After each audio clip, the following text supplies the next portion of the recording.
What's going on, my broskiis? My name is Toadskii, back again, here to bring you guys in another One Piece Treasure Cruise video, and today we're here with another tier list style video. This time we're going to be talking about Clash characters, of course. I made a video the other day talking about Colosseums and giving my thoughts and opinions on which characters in the Colosseum are like the ones that you should definitely prioritize farming first. So this time around we're going to be working on clashes. Now it's been a long time since I've done an updated video for this. I did, the Colosseum one was a long time since I updated that one too. So I don't think I'm going to be making any other I mean, maybe for rare recruits, if you guys really want to see it, I might do a rare recruit one. Treasure Mate characters, I uploaded one only a couple months back, so that one's not really that outdated. But let's get into clashes. Right, I'm not going to put every single clash character on the list here, and obviously some of these clashes I would say are like semi-useful in Pirate Rumble, I would also say, but like a majority of these characters are like very similar to the Colosseum. A lot of them are just severely outdated. Some of them have received somewhat sort of buffs over the past couple of updates. Like Monster Chopper is now an attack booster. I think this Garp is an orb booster. I can't remember, but like a lot of these characters like have like different buffs now, which make them a little better for beginner players. But for a majority of players, they're not overly amazing. But anyways, in this video today, I really hope that this gives you guys a little bit of insight as to which Clash characters you should prioritize. So first of all, we've got Mihawk. I think Mihawk is still like a B rank character. Like, yeah, he's only like a health cutter, maybe B or C. I'm not really too sure right now how to put this guy. It's the first character of the list. I guess for now we'll leave him in C. He is actually not too bad in Pirate Rumble, so if you actually want to get like a little bit of a head start in Pirate Rumble, that Mihawk is not a terrible option because he's got a relatively low CT timer for a pretty good health cut, and just in generic play, he only provides a 30% health cut, which in early game, beginner style content, that's going to be pretty useful, but in more current content, no, this is just not going to cut it, pun intended. The rest of these I'm not really going to worry about. Doflamingo I think is like still not too bad. He is a rainbow 2x orb booster, gives you a pretty good amount of damage there, and if you got like really bad orbs, you can even shuffle them around with him. Well, he doesn't per se shuffle them, but you can swap 2 orbs around on your team, which can help out a little bit. But nowadays Doflamingo isn't really used all that much. Past that though, we've got Aokiji, who's like a D rank character, I would say. I mean, he's an orb blocker and an attack booster for strikers, so I guess if you need that, he's available, I guess. You've got NL, who's like an attack booster for quick. It's okay. I think this guy's an attack booster for cerebral, but there's like so many other better cerebral units in the game that this character really isn't all, that crazy, really. This Kuma is pretty good. He's an orb booster as well as, like, same as Dofi, but he has, like, insanely good orb manipulation. If you're, like, a beginner in the game and you need some sort of way to get rid of block orbs, or you just find a certain piece of content and just have really annoying orb manipulation, this Kuma, in a lot of cases, is gonna help you out, so that's nice. Nightmare Luffy's pretty bad. This Boa is okay still. She's a 2.5 chain locker, which is not too bad, and it goes for 2 turns. And that's basically about it. Kizaru is like a low rank character. He just really isn't used all that much, I would say. Sabo, another really low level character that really doesn't see much play anymore. Gil Tezora, no. This Akainu, honestly, I'm going to put in A tier. This Akainu is actually really freaking good still. He gives all of your strength characters strength orbs. Like, that is so nice. And on top of that, he's a 1.75 type effect booster or a color affinity booster also to your strength characters. Such a valuable unit, and like still sees play in today's meta. Even when you max his limit break as well, he gets down to like a 12 turn cooldown, which for what he does is pretty good. So I think Akainu is still very, very solid. Magellan, I would say, is like a C rank character. He applies Toxic, which ramps up damage over time exponentially until it hits its soft cap. So he's still okay. Bellamy is also good in Pirate Rumble, and he has double special activation. I guess I'm going to put him in B tier, actually, because him with double special activation allows you to get multiple different turns of a 1.75 orb boost. He also makes Sign Int beneficial to your team. He's got good classes. Like, there's not really much wrong with Bellamy. He's just like, if you got a lot of the rare recruits and legends, you don't really use him anymore. But still, a pretty solid unit all around. This Fujitora is not too bad. He, again, is another orb booster. Lots of orb boosters I'm noticing here in the raids. Yeah, he's a powerhouse orb booster, and he gives adjacent orbs matching. It's pretty good. I'm not going to put the Neo raids on here, but Neo, Dofi, I mean, pretty much where all the Neos are, that's where you'd put, the generic characters as well. That's Neo, Pika. I mean, Pika himself is Peak himself is not great. He does have a decent support effect. I guess I could put him in E tier. I mean, maybe D tier, because that support effect is actually not too bad, actually. It's pretty good. Then we've got Neo, we've got this Virgo. He's another attack booster. I guess I'll put him in a really low tier. He's probably like here, actually, in all honesty. He's not really that good. Neo, all these Neos. This Sanji, he's a 2x attack booster for Powerhouse. I guess I'll put him in B tier for now. Then we've got Caesar Clown. I guess I'll put him in C tier. He might be also in this tier. He's like another orb booster for he's one for Cerebral and Driven, I believe, and he also Poison, so that's pretty interesting. Barto, look, Barto I think for beginner players is probably an S rank character, but in today's day and age, like most players that have access to a lot of rare recruits and a lot of other just generic, you know, free to play units don't really use Barto all that much. But when this guy first came out, he was like probably the best raid in the game. He was just absurdly powerful. So yeah, I say he's still relatively useful to this day and age. We've got this Rayleigh. I think Rayleigh is like a B or an A tier character. I'd probably put him in A, because if you are using legend character clear content, this Rayleigh's really good for that, and he's actually pretty good in Pirate Rumble. He gives you like, I think it's a lowered CT, and he's another slasher unit, so you know, it's actually building a pretty good free to play slasher team with this Mihawk and in this Rayleigh, for example. But yeah, I mean, it's not like amazing, but you know, this Rayleigh's, you know, he's okay. He'd pass for content for sure. This Lucci I'm going to put in like maybe A tier. He's a self-proccing conditional booster, but it's a delayed conditional booster, and you need to make sure there's only one enemy on the enemy side of the field. So it's very specific, but in stages where you're able to proc it, it is absurd how good it is. It's very strong. Raid Zora is easily S tier. Personally speaking, I haven't really used this Zora that much in like the past couple of months, but still, amazing unit, got a great special, got utility and offensive capabilities, has a very powerful support too for a free-to-play unit. Definitely worth maxing out if you don't have him already. Cracker, I'm going to put in S tier as well. The amount of uses this guy has, he is one of those units that helps you remove those chain debuffs, so chain lock, and I think he removes chain coefficient reduction as well. But he gives you a full board of orbs. He's a health cutter. There's really not much wrong with this character. He sees a lot of play. He's got great classes. This character is really good. If you don't have him max, get him done, because he's very useful to have.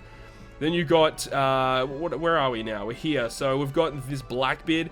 This Blackbeard's pretty bad. He doesn't see play. V2 Ray Dofi is like a B or an A tier character. See, the problem with this Ray Dofi is that like he only really sees a lot of play if you've got a lot of other strong characters that can surround him, because if you guys don't know what he does, he basically will extend the amount of turns that your attack and orb boosts will last for. So if you activate a special that gives you like a 2x orb boost, when you activate Doflamingo, he makes that 2x orb boost for 1 turn, let's say, into a 3-turn orb boost. So this allows you to carry different buffs over multiple different stages, which isn't used all the time, but when you do need it, man, it's so useful.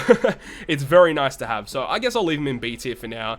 I personally don't use him all that much, but this Judge, he just continues to see play. He's a nice 2x color affinity booster to Dex. I think it might be for the other colors as well, but either way, he's a really good unit, and he's similar to Cracker in that he removes those chain debuffs. So yeah, definitely really good to max out. This Arlong is another orb booster, so I guess I'll leave him in B tier. I guess like if you need those orb boosters for those classes, then yeah, you could go ahead and get him max, but he's nothing too crazy. This Ace, again, is another orb booster. Personally, I haven't used him all that much since maxing him. He does have a pretty good support, though. If you've got, like, Whitebeard and Marco, or just any Whitebeard that does damage, this Ace is, like, a really good support for that to help you get some pretty key orb manipulation. The Docking Straw Hats are terrible. Raid Big Mom. Okay, so if you're, like, a beginner player that needs to decide which raids you need to farm up, you probably don't need this character. But if you are like an endgame player or like a mid to endgame player that like is like farming cotton candy and stuff like that, this is a character you may want to consider maxing out, because this Big Mom allows you to like just like insta kill like mini bosses basically. She's like a nuking special. But like for newer players in the game, you don't need this character. I just wanted to put a PSA out for that character, but I have been using her a lot more recently just because of cotton candy farming in the Colosseum, basically. Raid Capone, he's an attack booster for shooters, but shooters are already pretty bad, but I'll leave him there for now. Magellan and Hannibal is like an A tier character. Color affinity booster for quick and int, and personally speaking, I use him a lot. Like Raid Judge and this Magellan and Hannibal, I use these two characters a lot in Kizuna Clash. Very useful in Kizuna Clash. And if the enemy can be delayed, you can actually apply this guy as well on a Kizuna Clash as well. So you know, different uses for different characters, but yeah, I use that character a lot, so I would suggest maxing them out. They're actually pretty good.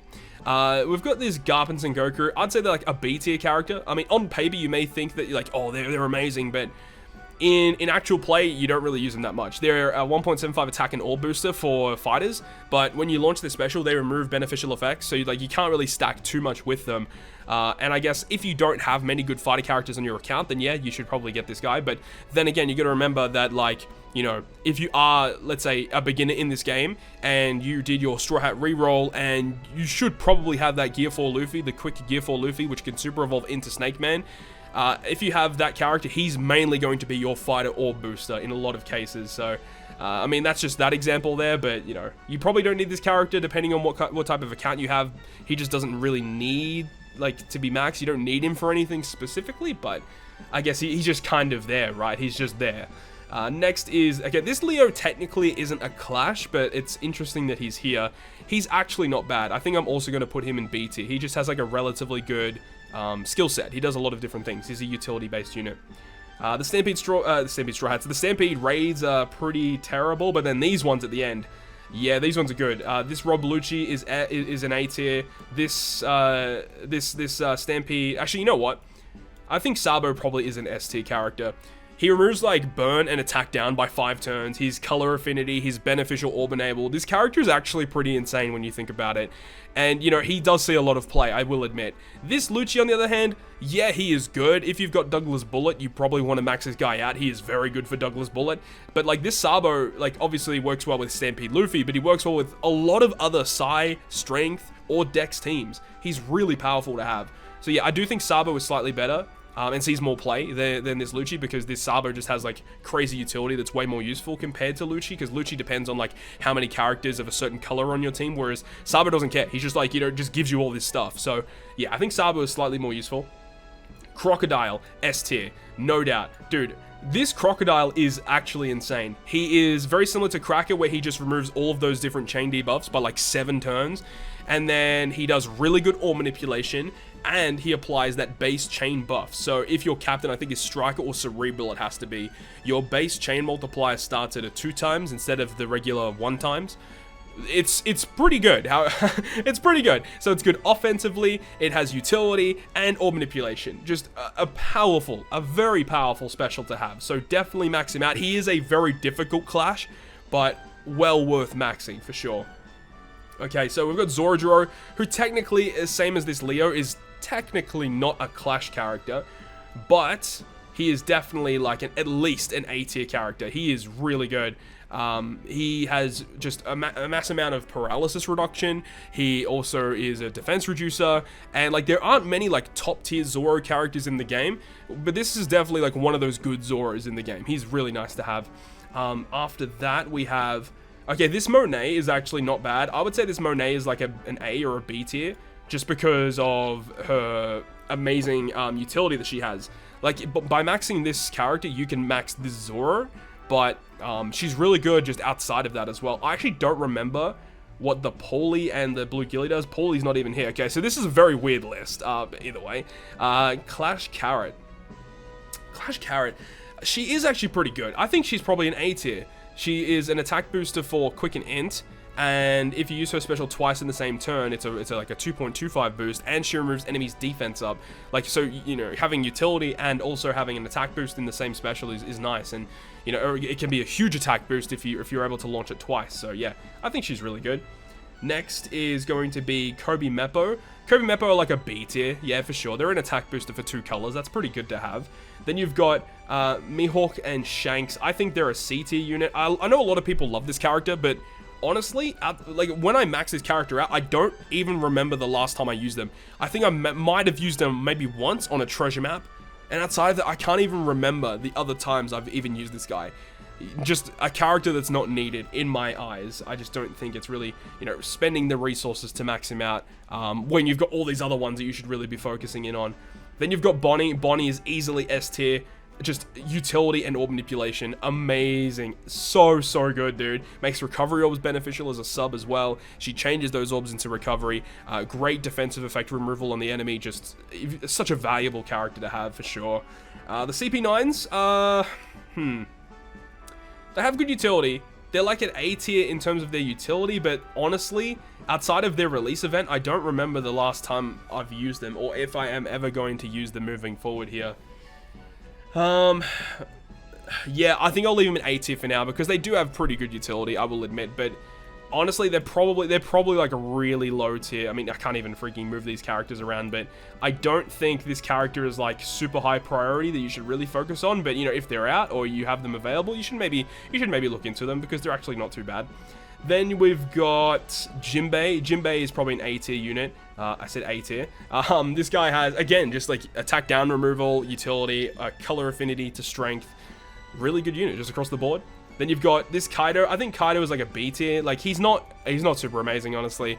He's an attack booster for int, and then obviously his super evolution is for strength. And all that being said, he's okay on paper, but it's nothing to write home about, I would say. Next is going to be this Mr. Zero. This Mr. Zero is okay. He's like an A tier, maybe B tier. I think I'm gonna put him in B tier for now. Because look, outside of the event where he was, you know, released in, I don't see myself really using him all that much. I guess if you've got some of the super types, like super type Blackbeard or super type Katakuri, you would probably want to max out this Crocodile, because he's got good orb manipulation. He's actually got pretty decent. Actually, no, I'm going to put him in A tier, because he does have good utility. The utility is really good. He removes Despair and Paralysis by 5 turns, I believe, and he's also really good orb manipulation. So yeah, I mean, that's pretty hard to replace on a lot of different teams, I would say. And then Sober Mask. So, which Sober Mask came out just now on Global, and honestly, I don't think he's that good. He's nowhere near as good as some of the characters in the tiers above. No way near as good. I do definitely think that the characters above are like way more valuable. I can't even put him there. There we go. The characters above him see way more play, because this guy, he's just super interesting, because like you need to have Dex characters on your team in order to get the most out of him, and he's a chain booster, but like on first activation he doesn't really give you much. He's really hoping that you hit those perfects upon that second turn to give you that huge boost. But like, I don't really see myself using the Sober Mask all that much. But what I gotta say is if you see any of these characters in S tier available on your extra island, definitely get to maxing them, because all of these have just amazing abilities that are going to help you clear a lot more content. Like, definitely Barter, I think, is the weakest one here, because he just hasn't seen much play recently. He has like one of the best defensive specials in the game, because he heals you and he allows you to tank damage. He has like a damage threshold that he applies to your team. So if you are farming other pieces of content which do like huge death damage, then this is like one of those characters that you would use to block some of that, or to mitigate some of that damage. But like outside of that, like, you definitely, these ones at the top, these 5 see a lot of play. These 5 are really good, and then a lot of the characters here in A tier definitely to this day still see a lot of play. And then the B tier, like, you'll see some of them used now and again, but they're not uber useful. Some of the ones in C tier basically never see play. These basically never see play anymore. These not really. And yeah, I mean, Zephyr maybe, like maybe, but again, he's a shooter booster, and shooters are pretty bad in the game at the moment.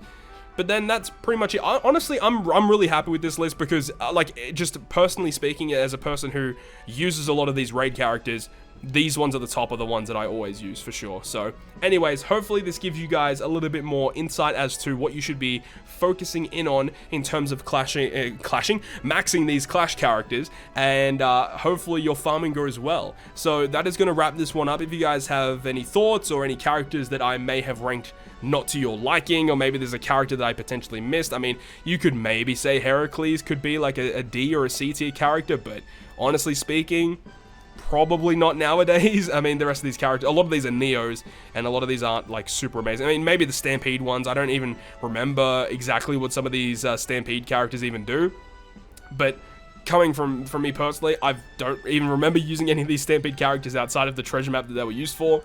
Just saying. Yeah, I think that this is pretty fair listing, but hopefully you guys enjoyed this one, and if you guys did, make sure to go ahead and hit the like button, and if you want to stay up to date with all the content that I post, including more One Piece Treasure Cruise content, make sure to hit the subscribe button down below. But other than that, guys, I will see you guys within the next video.